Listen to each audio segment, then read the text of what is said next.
Les éditions Siegfried présentent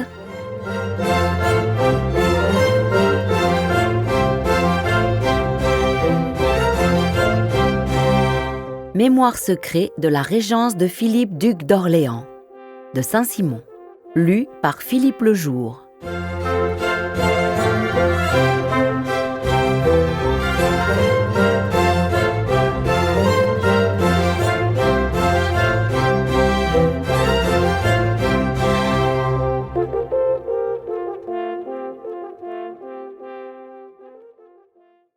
Livre premier. Portrait de la cour de France à la mort de Louis XIV. Caractère de la duchesse de Berry, fille du régent. Son histoire, ses galanteries avec La Haye et Riom. La duchesse de Berry tenait à l'ancienne et à la nouvelle cour. Cette princesse était grande, belle, bien faite, avec toutefois assez peu de grâce et quelque chose dans les yeux qui faisait craindre ce qu'elle était. Elle n'avait pas moins que père et mère le don de la parole, d'une facilité qui coulait de source, comme en eux, pour dire tout ce qu'elle voulait et comme elle le voulait dire, avec une netteté, une précision, une justesse, un choix de termes et une singularité de tours qui surprenaient toujours. Timide d'un côté en bagatelle, hardie d'un autre jusqu'à effrayer, haute jusqu'à la folie, commune à cause de son état jusqu'à la dernière indécence, il se peut dire qu'à l'avarice près, elle était un modèle de tous les vices, qui étaient d'autant plus dangereux en elle qu'on ne pouvait pas avoir plus d'art ni plus d'esprit. Je n'ai pas accoutumé de charger les tableaux que je suis obligé de présenter pour l'intelligence des choses, et on s'apercevra aisément combien je suis étroitement réservé sur les dames, et sur toute galanterie qui n'a pas une relation indispensable à ce qui doit s'appeler important. Je le serai ici par amour-propre, quand ce ne serait pas par respect du sexe et dignité de la personne. La part si considérable que j'ai eue au mariage de madame la duchesse de Berry, et la place que madame de Saint-Simon, quoique bien malgré elle et malgré moi, a occupée et conservée auprès d'elle jusqu'à la mort de cette princesse, seraient pour moi de trop fortes raisons de silence, si ce silence ne jetait pas des ténèbres sur toute la suite de ce qui fut l'histoire de ce temps-ci, dont l'obscurité couvrirait la vérité. C'est donc à la vérité de l'histoire que je sacrifie ce qu'il va en coûter à l'amour-propre, et avec la même vérité aussi que je dirais que si j'avais connu, ou seulement soupçonné dans cette princesse, une partie de ce qui ne se tarda guère à se développer après son mariage, et toujours de plus en plus depuis, jamais elle n'eût été duchesse de Berry. Comme je commence l'histoire de la régence par le portrait des princes et princesses qui ont figuré tant qu'elle a duré, je dois, au sujet de mes personnages, commencer plus haut leur histoire.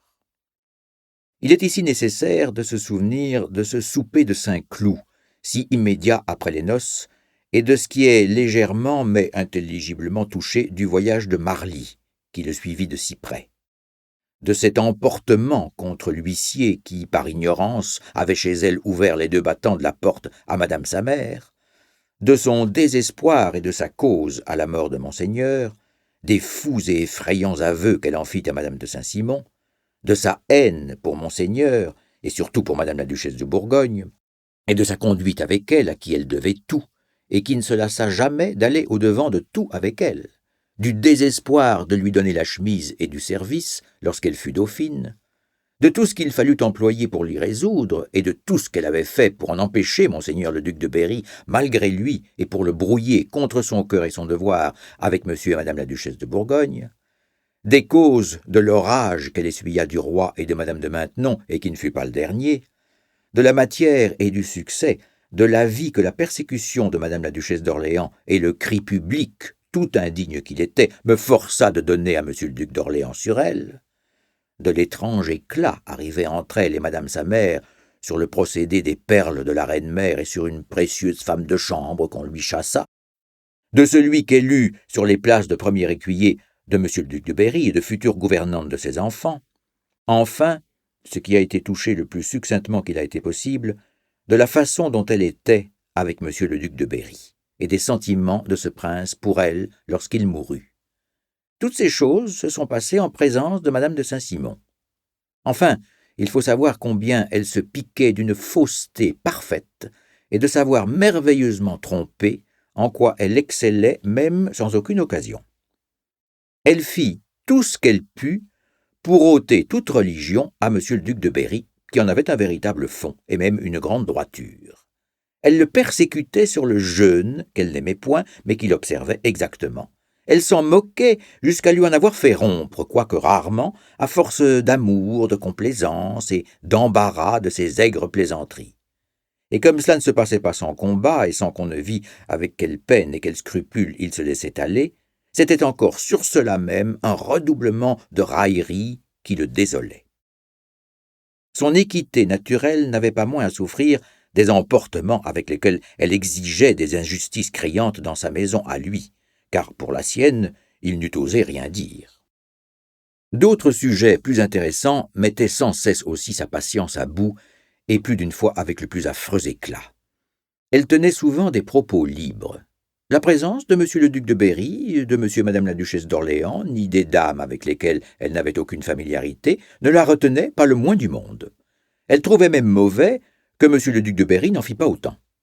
Elle traitait souvent M. son père avec une hauteur qui effrayait sur toutes sortes de chapitres. La crainte du roi l'empêchait de s'échapper directement avec madame sa mère, mais ses manières avec elle y suppléaient de telle sorte que pas un des trois n'osait hasarder la moindre contrariété, et beaucoup moins le moindre avis. Que si quelquefois des raisons fortes et pressantes les y forçaient, c'étaient des scènes étranges, et le père et le mari en venaient aux soumissions et au pardon qu'ils achetaient chèrement d'elle. Les galanteries, si difficiles dans sa place, n'avaient pas laissé que d'avoir plusieurs objets, et avec peu de contraintes. À la fin, elle s'arrêta à La Haye, qui, de page du roi, était devenu écuyer particulier de M. le duc de Berry.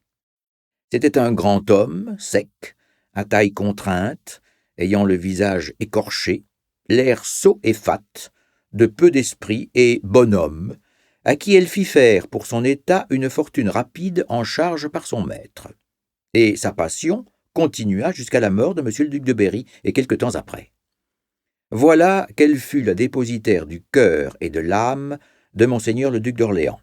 Qui sut pleinement toute cette histoire, il en fut souvent dans des transes extrêmes à cause des éclats et des aventures qui étaient à craindre de cet esprit hors de soi, et qui, avant et après, ne fut pas moins le dépositaire des secrets de M. son père tant qu'elle vécut. Jamais elle n'avait reçu que des douceurs, des amitiés et des présents de madame la duchesse d'Orléans. Elle n'avait d'ailleurs presque jamais été auprès d'elle.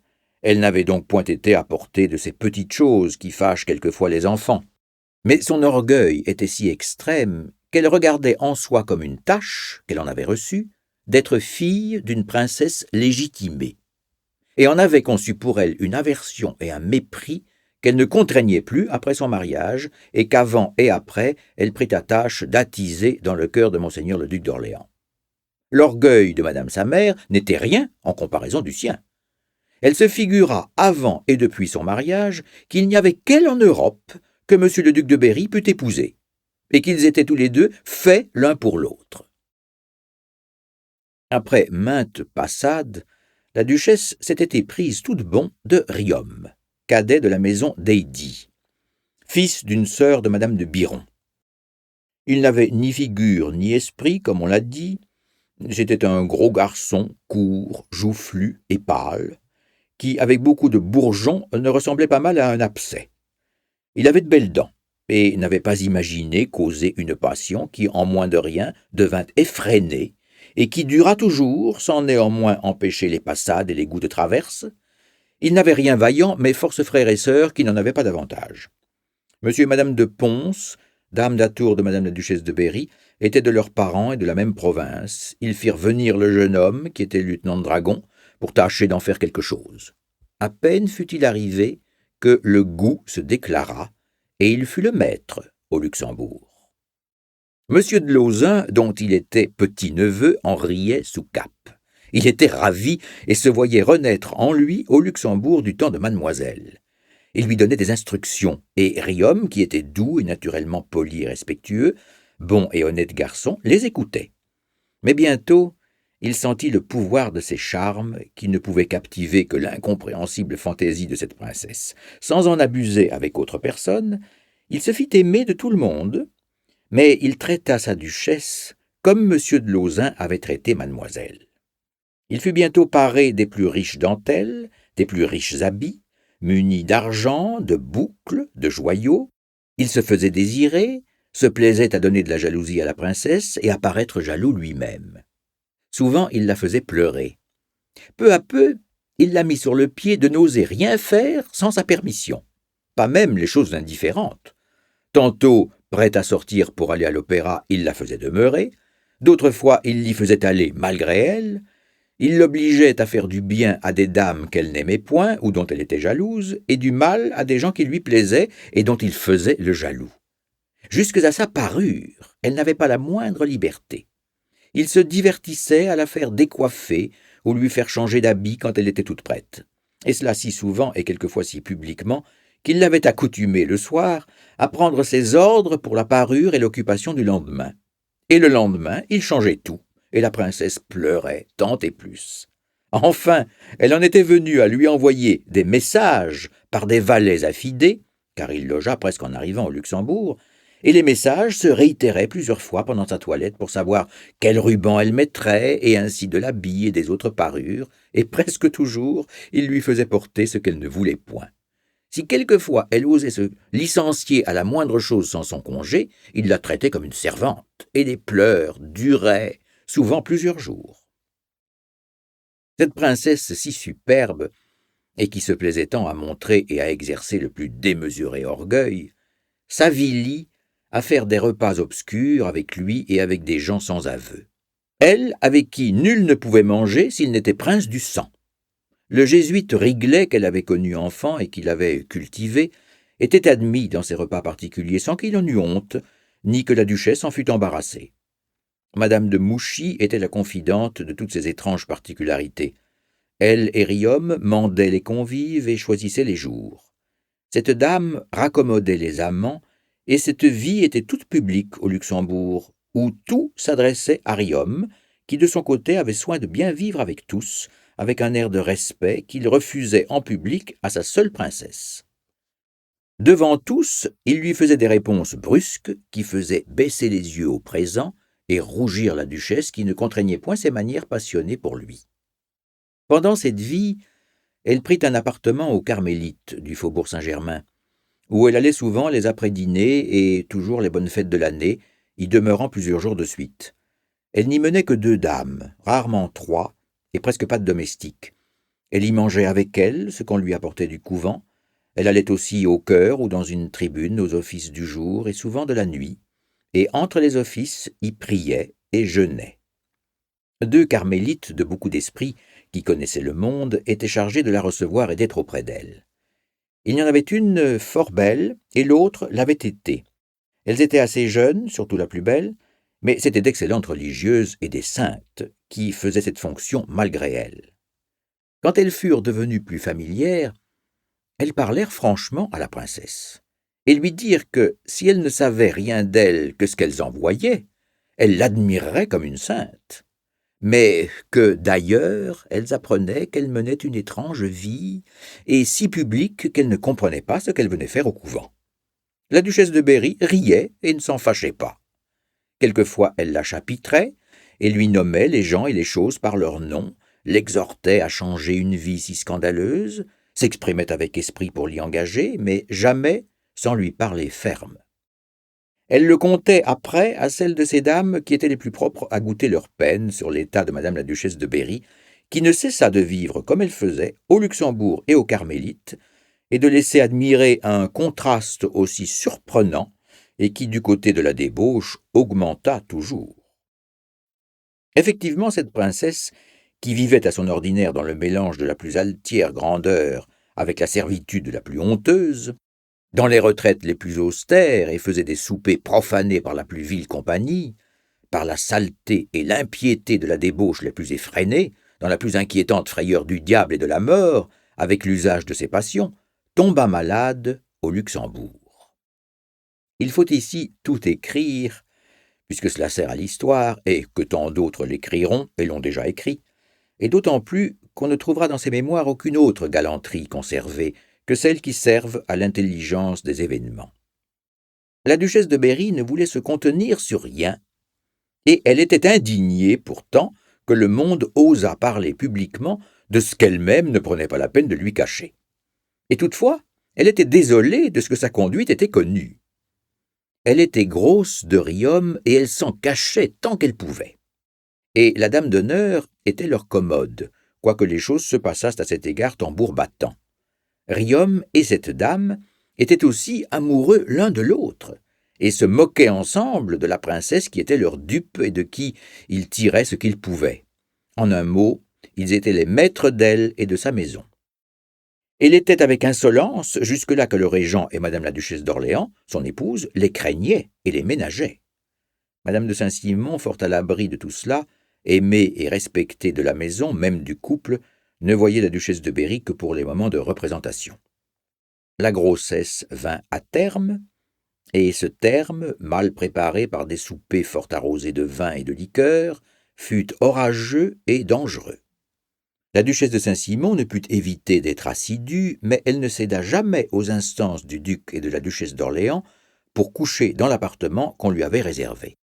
Elle trouva la duchesse de Berry retranchée dans une petite chambre de son appartement, qui avait des dégagements commodes sans que personne que Riom et la dame d'honneur pussent pénétrer.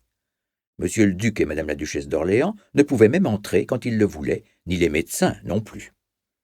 On ne voyait que trop de quoi il s'agissait, et ce manège devint la nouvelle des gazettes étrangères et la conversation de tout le monde dans la ville de Paris comme dans les provinces.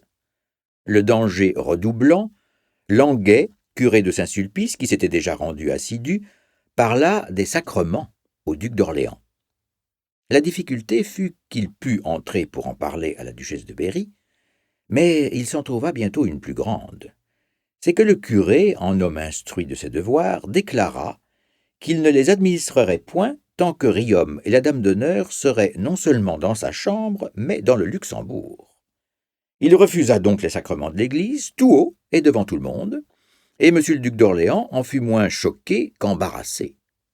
Ce prince prit le curé à part et le tint longtemps pour tâcher de lui faire goûter quelque tempérament, et le voyant inflexible, il lui proposa à la fin de s'en rapporter au cardinal de Noailles. Le curé l'accepta sur-le-champ et promit de ne déférer qu'à ses ordres comme étant son évêque, pourvu qu'il eût la liberté de lui expliquer ses raisons. L'affaire pressait et la duchesse de Berry se confessait, pendant cette dispute, à un cordelier, son directeur. Le duc d'Orléans se flatta sans doute de trouver l'évêque diocésain plus flexible que le curé, avec lequel il était très opposé de sentiments sur la Constitution. S'il l'espéra, il se trompa. Le cardinal de Noailles, même après une conversation de demi-heure avec le régent, dit à Languet tout haut qu'il avait fait son devoir et lui défendait au besoin, comme son évêque, d'administrer les sacrements à madame de Berry tant que Riom et la dame d'honneur seraient dans le Luxembourg et n'en seraient pas congédiés. Tout le monde, honnêtes et libertins, approuvèrent le cardinal et le curé dans cette scène. Ensuite, il fut question entre le régent, le cardinal et le curé dans le coin de la porte, qui d'entre eux porterait à cette résolution madame de Berry, qui déjà toute confessée attendait le Saint-Sacrement. Le duc d'Orléans appela la dame d'honneur, et la porte entr'ouverte, elle dedans, lui dehors, déclara de quoi il s'agissait. La dame d'honneur, étonnée, indignée, le prit sur le haut ton et dit qu'on ferait mourir madame de Berry si on avait la cruauté de lui en parler.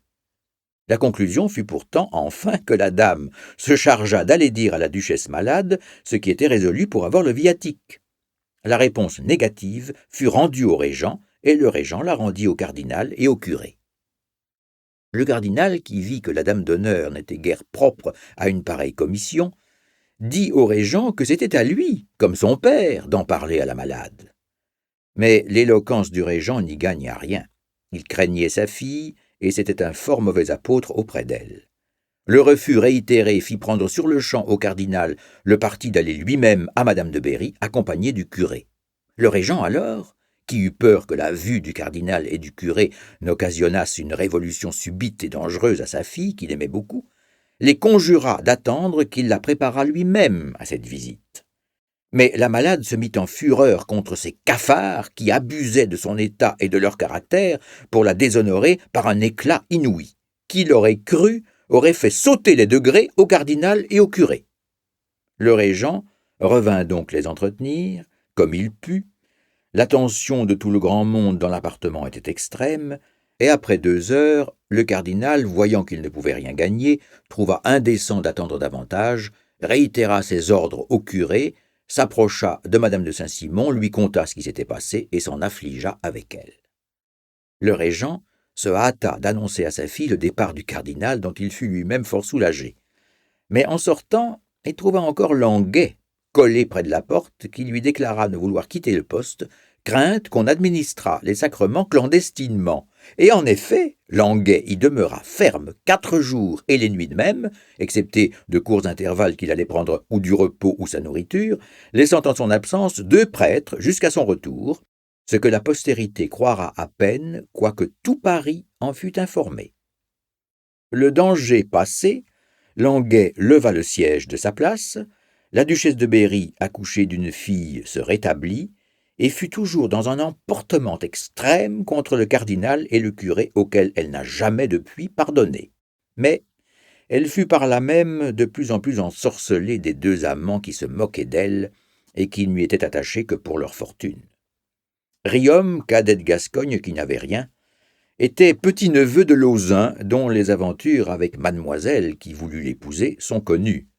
L'oncle se voyait revivre dans la personne de son neveu, et le conduisait si bien que les dangers que la duchesse de Berry avait courus, l'horreur de l'éclat où elle s'était vue pour les sacrements, la peur du diable qui la mettait hors d'elle au moindre coup de tonnerre, enhardirent l'oncle et le neveu. C'était Lauzun qui avait conseillé à Riom de traiter cette princesse comme il avait traité, lui, mademoiselle. Sa maxime particulière était que les princes voulaient être rudoyés et menés le bâton haut, sans quoi on ne pouvait se conserver sur eux aucun empire. Riom, maître du cœur de la dame d'honneur qu'il était de leur princesse, lui aida merveilleusement. Ils avaient tremblé tous les 2 de l'éclat qui venait d'arriver et résolurent de préparer une union entre eux et madame la duchesse de Berry qui les prémunit contre de semblables ou d'autres événements. La duchesse fit rouvrir au public pour l'apaiser son jardin de Luxembourg qu'elle avait fermé et s'habilla de blanc pendant 6 mois, ce qui fit rire beaucoup de monde. La duchesse de Berry était infiniment haute et orgueilleuse. Elle s'avisa un jour de donner audience à un ambassadeur de Venise dans un fauteuil placé sur une estrade de 3 marches. La surprise des dames assises et debout venues à cette audience fut extrême. Plusieurs voulurent même s'en retourner et on eut peine à les retenir. L'ambassadeur, étonné, s'arrêta à cette vue étrange et demeura incertain, approcha comme prenant son audience pour éviter un éclat, mais après sa dernière révérence et quelques moments de silence, il tourna le dos et s'en alla. Le jour même, tous les ambassadeurs protestèrent contre cette entreprise et résolurent qu'aucun ambassadeur ne se présenterait plus chez la duchesse, qu'ils ne fussent assurés que ça ne se réitérerait plus. Après un long temps, on les en assura, et ils reparurent chez la duchesse de Berry. Né avec un esprit supérieur et agréable, aimable, et d'une figure qui en imposait et qui arrêtait les yeux avec plaisir, mais que sur la fin le trop d'embonpoint gâta un peu, elle parlait avec une grâce singulière et une éloquence qui lui était particulière, et qui coulait avec aisance et de source, et avec une justesse d'expression qui surprenait et charmait. Que n'eût-elle point fait de ses talents avec le roi et madame de Maintenon, qui ne voulaient que l'aimer, avec la duchesse de Bourgogne, qui l'avait mariée et qui en faisait sa propre chose, et depuis avec un père, régent du royaume, qui n'eut des yeux que pour elle, si les vices du cœur, de l'esprit et de l'âme, et le plus violent tempérament n'avaient gâté ses belles qualités. L'orgueil, la fausseté, elle les prit pour des vertus. Et l'irreligion dont elle crut ensuite parer son esprit mit le comble à tout le reste. On a vu son étrange conduite avec le duc de Berry, son honneur pour une mère légitimée, ses mépris pour un père qu'elle avait su dompter, ses extravagantes idées à l'égard de Monseigneur, son désespoir de rang et d'ingratitude pour monsieur et madame de Bourgogne à qui elle devait tout, son peu d'égard pour le roi et madame de Maintenon, sa haine pour tous ceux qui avaient contribué à son mariage, parce que, disait-elle, il lui était insupportable d'avoir des obligations à quelqu'un. Ces grossières tromperies, ces hauteurs, l'inégalité d'une conduite si peu d'accord avec elle-même. On a vu que les premiers jours de son mariage, la force du tempérament ne tarda pas à se déclarer. Ses indécences journalières en public, ses courses auprès de jeunes gens avec peu ou point de mesure, et jusqu'à quelle folie fut porté son abandon à Riom, enfin son projet d'avoir de grands noms et des braves dans sa maison pour se faire compter entre l'Espagne et son père, se tourner du côté qui lui semblerait le plus avantageux, se figurer que cela lui serait possible, usurper le rang de reine, et une fois plus que celui de reine, en recevant l'ambassadeur de Venise. Elle n'admettait à sa table, même en particulier, que des princes du sang, et y admettait le père Riglet, jésuite, qui en savait dire des meilleurs, et d'autres espèces de canailles qui n'auraient été admises dans aucune honnête maison. Elle soupait avec les roués de M. d'Orléans, avec lui et sans lui, et se plaisait à exciter leurs gueulées et leurs impiétés, et était indignée qu'on osât en parler.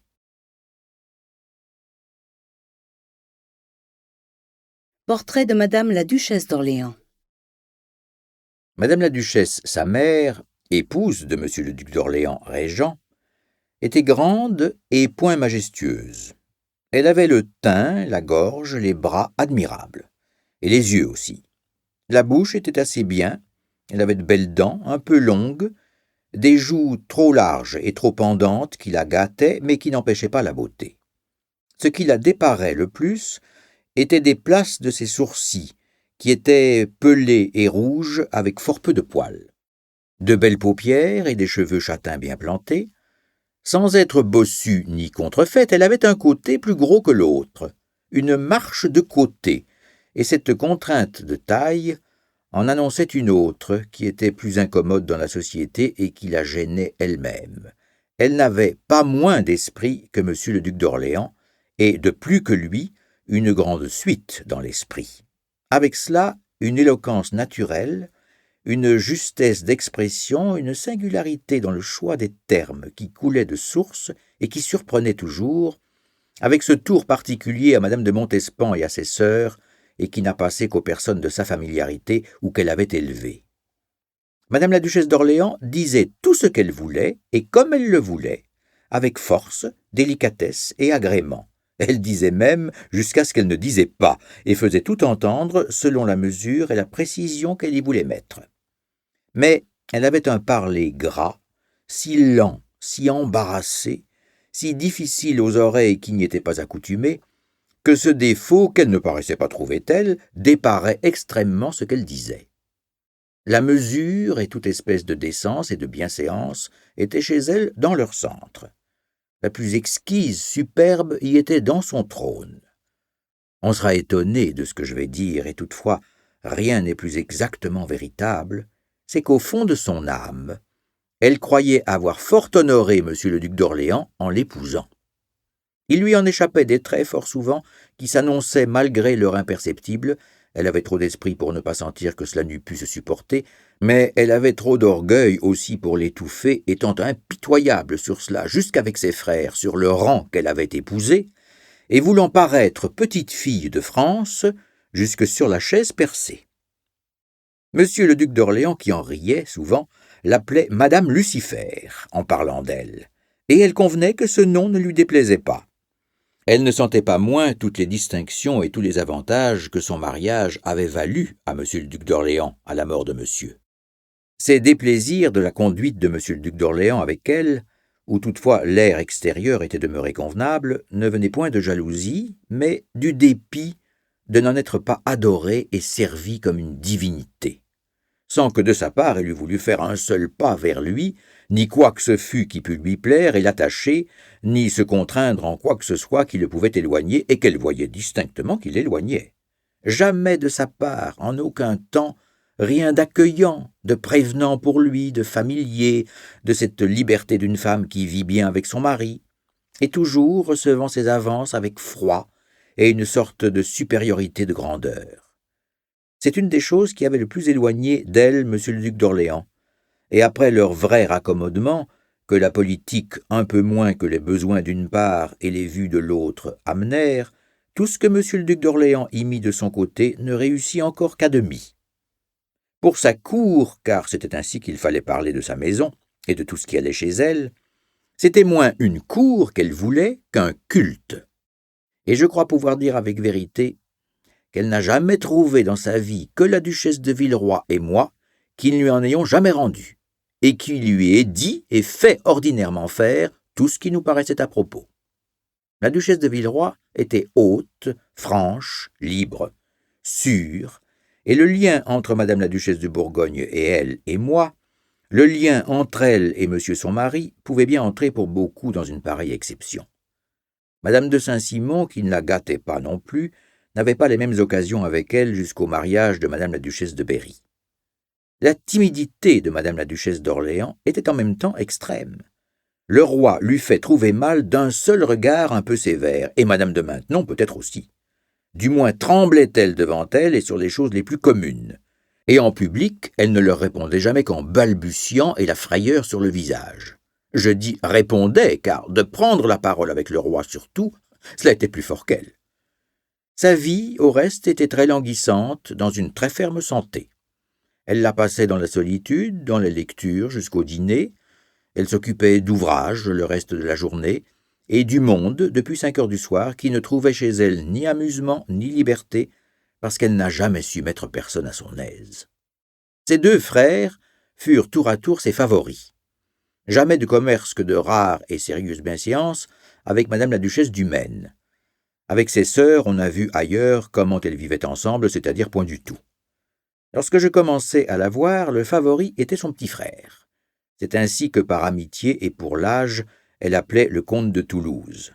Il les voyait tous les jours avec la compagnie, assez souvent seul, dans son cabinet avec elle. Monsieur Dumaine ne faisait alors que de visites peu fréquentes, et encore moins avec la compagnie. Ses vues l'en approchèrent après le mariage de monsieur le duc de Berry, et depuis la mort de ce prince, il la ménageait, mais pour s'en faire ménager et de monsieur le duc d'Orléans par elle, avec une adresse merveilleuse. Pour moi, je ne la voyais jamais quand la compagnie avait commencé. C'était presque toujours tête-à-tête, souvent avec monsieur le duc d'Orléans, quelquefois, mais rarement, surtout avant la mort du roi, avec monsieur le comte de Toulouse. Jamais avec monsieur le duc du Maine. Ni l'un ni l'autre ne mettait jamais le pied chez monsieur le duc d'Orléans qu'aux occasions, et ni l'un ni l'autre ne l'aimait. Le duc du Maine avait peu de disposition, intérêt à part à aimer personne.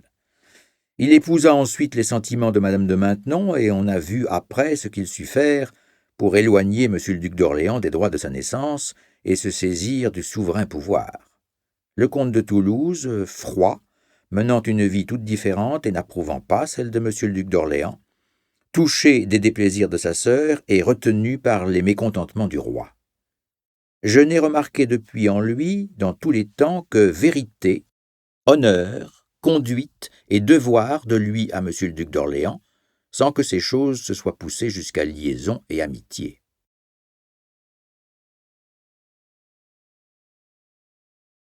Portrait du régent, son caractère, ses habitudes, ses mœurs, son esprit. Monsieur le duc d'Orléans, régent, était de taille médiocre au plus, fort, plein sans être gros, l'air et le port aisés et fort nobles, le visage large, agréable, fort haut en couleur, le poil noir et la perruque de même. Quoiqu'il eût fort mal dansé et qu'il eût médiocrement réussi à l'académie, il avait dans le visage, dans le geste, dans toutes ses manières, une grâce infinie, et si naturelle qu'elle venait jusqu'à ses moindres actions et les plus communes avec beaucoup d'aisance, quand rien ne les contraignait. Il était doux, accueillant, ouvert, d'un accès facile et charmant, le ton de la voix agréable et un don de la parole qui lui était tout particulier, en quelque genre que ce pût être, avec une facilité et une netteté que rien ne surprenait et qui surprenait toujours. Son éloquence était naturelle, jusque dans les discours les plus communs et les plus journaliers, dont la justesse était égale sur les sciences les plus abstraites qu'il rendait claires, sur les affaires du gouvernement, de politique, de finance, de justice, de guerre, de cour, de conversations ordinaires, et de toutes sortes d'arts et de mécanique. il ne se servait pas moins utilement des histoires et des mémoires, et connaissait fort les maisons, les personnages de tous les temps, et leur vie lui était présente, et les intrigues de l'ancienne cour comme celles de son temps. À l'entendre, on lui aurait cru une vaste lecture. Rien moins. Il parcourait légèrement, mais sa mémoire était si singulière qu'il n'oubliait ni chose, ni nom, ni date, qu'il rendait avec précision. Et son appréhension était si forte qu'en parcourant ainsi, c'était en lui comme s'il eût tout lu fort exactement. Il excellait à parler sur le champ et en justesse et en vivacité, soit de bons mots, soit de reparties. Il m'a souvent reproché, et d'autres plus que lui, que je ne le gâtais pas.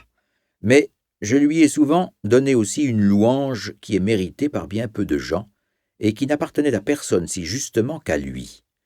C'est qu'outre qu'il avait infiniment d'esprit et de plusieurs sortes, la perspicacité du sien se trouvait jointe à une si grande justesse qu'il ne se serait jamais trompé en aucune affaire s'il avait suivi la première appréhension de son esprit. Il prenait quelquefois cette louange de moi pour un reproche, et il n'avait pas tort, mais elle n'en était pas moins vraie. Avec cela, nulle présomption, nulle trace de supériorité d'esprit ni de connaissance. Il raisonnait comme d'égal à égal avec tous, et donnait toujours de la surprise aux plus habiles. Il n'avait rien de contraignant ni d'imposant dans la société, et quoiqu'il sentît bien ce qu'il était, et de façon même à ne le pouvoir oublier en sa présence, il mettait tout le monde à l'aise et se mettait lui-même comme au niveau des autres. Il gardait fort son rang en tout genre avec les princes du sang, et personne n'avait l'air, le discours, ni les manières plus respectueuses que lui, ni plus nobles avec le roi et avec les fils de France. Monsieur avait hérité en plein de la valeur de ses pères et l'avait transmise tout entière à son fils. Quoiqu'il n'eût aucun penchant à la médisance, beaucoup moins à ce qu'on appelle être méchant, il était dangereux sur la valeur des autres. Il ne cherchait jamais à en parler.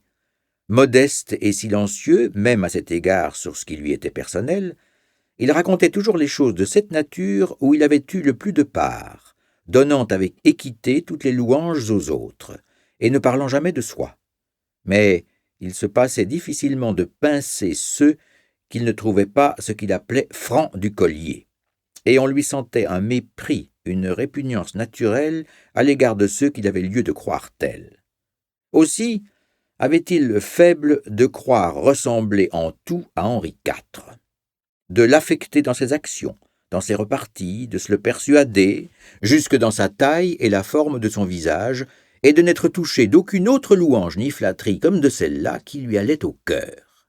C'est une complaisance à laquelle je n'ai jamais pu me ployer.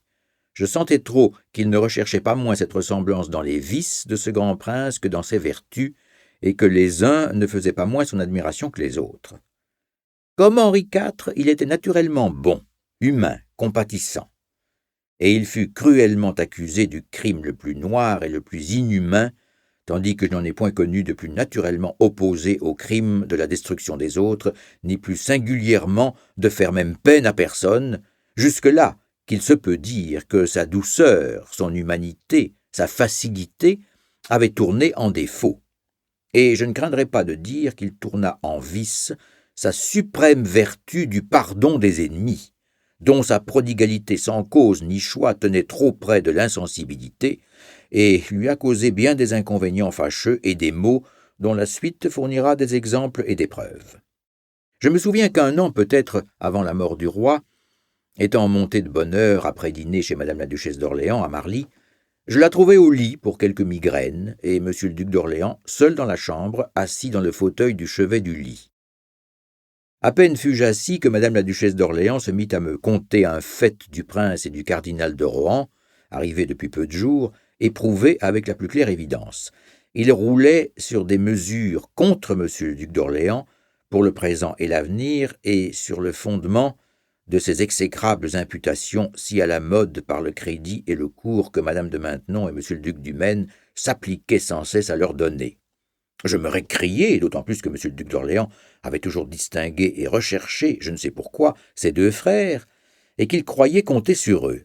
« Et que dites-vous de monsieur le duc d'Orléans, ajouta-t-elle, qui depuis qu'il le sait, et qu'il n'en doute pas, et qu'il n'en peut douter, leur fait tout aussi bien qu'à l'ordinaire ?» À l'instant, je regardais M. le duc d'Orléans, qui n'avait dit que quelques mots pour confirmer le récit de la chose, à mesure qu'il se faisait, et qui était négligemment couché dans sa chaise. Et je lui dis avec feu, « Pour cela, monseigneur, il faut dire la vérité. C'est que depuis Louis le débonnaire, il n'y en eut jamais un aussi débonnaire que vous. » À ces mots, il se releva dans sa chaise, rouge de colère jusqu'au blanc des yeux, balbutiant de dépit contre moi qui lui disais, prétendait-il, choses fâcheuses, et contre madame la duchesse d'Orléans, qui les lui avait procurées et riait. « Courage, monsieur, ajoutai-je, traitez bien vos ennemis et fâchez-vous contre vos serviteurs. Je suis ravi de vous voir en colère. C'est signe que j'ai mis le doigt sur l'apostème. Quand on le presse, le malade crie. Je voudrais en faire sortir tout le pu, et après cela, vous seriez un tout autre homme, et tout autrement compté. » Il grommela encore un peu, et puis s'apaisa. C'est là l'occasion seule où il se soit jamais vraiment mis en colère contre moi.